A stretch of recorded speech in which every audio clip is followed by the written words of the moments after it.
सुझाव देंगे, हम आपको व्यवस्था देंगे, हम आपको संसाधन देंगे, हम आपको चुनाव लड़ाएंगे, लेकिन खड़ा तो आपको होना न पड़ेगा भाई। हमारे पीछे चलिएगा, फिर हम भी आपको ठगेंगे। हम तो ये बात सामने से कह रहे हैं, तो आप जो ये सवाल कर रहे हैं, आप पर भरोसा क्यों करें? हम भाषण की शुरुआत ही इसी बात से करते हैं कि आप वोट मांगने वालों पर भरोसा करते आए, वो चाहे कांग्रेस हो, आरजेडी हो, भाजपा हो, जदयू हो, सब ने आपको ठगा। अब प्रशांत किशोर आए हैं, हम पर भरोसा करोगे, हम भी ठगेंगे। इसलिए रास्ता ये नहीं है।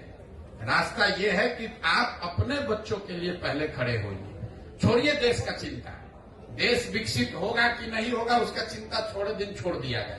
मोदी जी कह रहे हैं कि 2047 में देश को विकसित बनाना है, इसलिए सब लोग भाजपा को वोट दीजिए। बिहार के लोगों को ये समझना है कि भाई देश विकसित जब होगा तब होगा। आज जो देश में विकास का स्तर है, बिहार के बच्चे वहां पर कब पहुंचेंगे ये बता दो। बिहार में जिस दिन 1,35,000 प्रति व्यक्ति आय हो जाए तब 5 गुना और हम लोग की आमदनी बढ़ जाएगी। पहले वो बता दो। लोगों को ये समझने की जरूरत है कि देश आगे बढ़ सकता है, लेकिन अगर आपके बच्चे नहीं पढ़े, आपके बच्चे अनपढ़ मजदूर रह गए, तो उस विकसित देश में आप मजदूर बनकर लात जूता खाइएगा, गाली सुनिएगा, आपका भला नहीं होगा। इसलिए हम जन सुराज में रोज क्या कह रहे हैं कि देश के लिए नहीं, ये साधारण बात नहीं है, कोई नहीं कह सकता है। हम रोज डंके की चोट पर कह रहे हैं कि देश के लिए नहीं, राज्य के लिए नहीं, समाज के लिए नहीं, जाति के लिए नहीं, किसी विचारधारा के लिए नहीं, सिर्फ और सिर्फ अपने और अपने बच्चों के भविष्य के लिए वोट दो, तब बिहार सुधरेगा। जिसको भी वोट दो उससे अपने बच्चे के लिए पूरा सौदा, खरा सौदा करो। अपने जात वाले को देना चाहते हो उसको दो, मोदी जी को देना है दो, लेकिन अपने बच्चों के लिए रोजगार मांगो, पढ़ाई मांगो। पुलवामा के नाम पर मोदी जी को वोट मत दो। गुजरात में बुलेट ट्रेन बन रहा है, उस नाम पर मोदी जी को वोट मत दो। बिहार में जिस दिन एक्सप्रेस ट्रेन, पैसेंजर ट्रेन चले, उस नाम पर वोट दो, तब सुधार होगा। यही बात बता रहे हैं।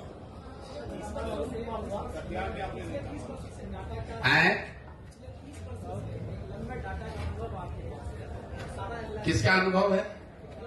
डेटा का। अच्छा,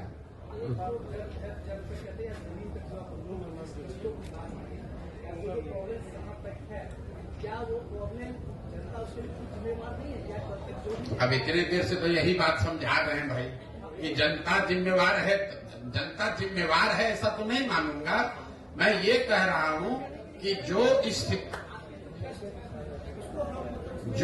जो आपकी स्थिति है, अगर आप 500 रुपया लेकर मुखिया के चुनाव में वोट देंगे, विधायक को वोट देंगे, तो वो मुखिया और वो विधायक, उससे आप ईमानदारी की अपेक्षा नहीं रख सकते हैं।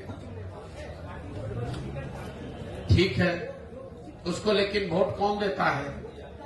तब जाए, ठीक बात कहे।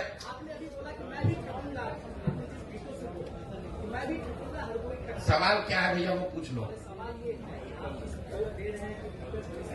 भाषण मत दीजिए, सवाल पूछो। सवाल पूछो, डेटा कुछ नहीं बोले अभी तक। अभी तक इतना देर में कोई आपका डेटा सुना नहीं है।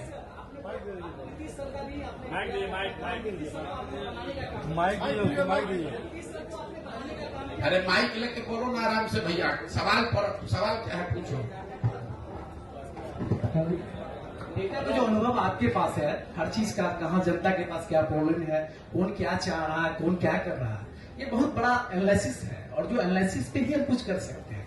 और आप अभी बोल रहे थे नीतीश सरकार का भी आपने डेटा दिया, और नीतीश सरकार में कहीं ना कहीं जो बनी पिछले बार, उसमें आपका बहुत बड़ा योगदान है। और ये अचानक ये बदलाव कि आप खुद मैदान में आ गए, बिहार में पदयात्रा शुरू कर दी और लोगों को अलग जगाना शुरू कर दिए, एक बड़ा बदलाव चाहिए यदि आप उससे निकलना चाहो। बच्चों की क्या है, मैं चाह रहा हूँ ये जो चेंज की बातें आप कह रहे हैं, बता रहे हैं निकट भविष्य में जो चुनाव होने वाला है उसकी एक बड़ी तैयारी हर कोई कर रहा है। उसका एक पार्ट आप भी हो सकते हैं, या हर मोदी जी भी, हर कोई एक पार्ट है। बट सवाल क्या है, ये आपकी क्या पूछ रहा हूँ, सवाल क्या है? ये आपकी क्या ऑथेंटिटी है निकट भविष्य में जो लोग बदल जाएंगे, जो बड़े बदलाव के लिए आप निकल चुके हैं पूरे बिहार में, इसे क्या लग रहा है, कितना परसेंटेज लोग बदलेंगे आपकी इस पदयात्रा से? मेरे भाई, हमारे पास कोई थर्मामीटर है नहीं कि हम ऐसे लगाएं और बता दें कि कितना % आदमी बदल रहा है, कितना % आदमी नहीं बदल रहा है।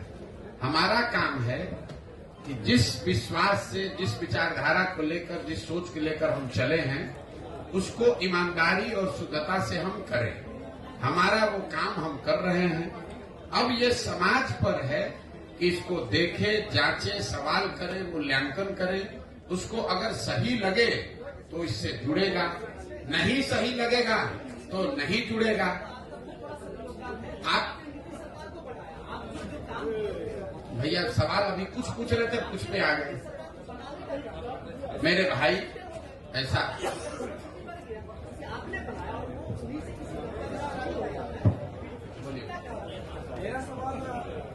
हम सवाल डॉज किसी का नहीं करते हैं, लेकिन आप सवाल पूछिएगा तभी तो जवाब देंगे। आप भाषण देना चाहते हैं तो भाषण दे दीजिए। मेरा सवाल बिहार के व्यवस्था और शिक्षा से रिलेटेड होगा। सवाल कुछ ये जानते हैं कि